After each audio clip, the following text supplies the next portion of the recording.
யாருக்கு ஓட்டு போட்ட? உனக்கு தானே போட்டேன். உண்மையை சொல்லு. சத்தியமா உனக்கு தானே போட்டேன். அந்த ஆள்கிட்ட என்ன சொன்ன? அவனுக்கு போட்டேன்னு சொன்னேன். ஏன்ட்டு என்ன சொன்ன? அவனுக்கு போட்டேன்னு சொன்னேன். இதுல எதுல உண்மை? ரெண்டும் உண்மை தானே. என்னடா சொல்றேன்?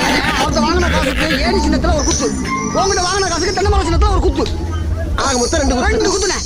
மூணாவது குத்து நான் குத்தவா? குத்துனேன். உன் கையை தரோல குத்துனேன். எல்லா கட்சியும் காசு வாங்குறது, எல்லா கட்சியும் போறது. பகையில்லாம போறீங்க.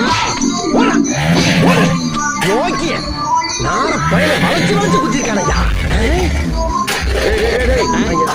ஆமா, நீ யாரு போட்டு போட்ட? தென்னை மரத்துக்கு தானே போட்டிருக்கேன். என்ன சொல்றா? ஆத்தா சத்தியமா தென்னை மரத்துக்கு தானே போட்டேன். வேணாண்டா, என் பொண்டாடி சத்தியமா தென்னை மரத்துக்கு தானே போட்டேன். நான்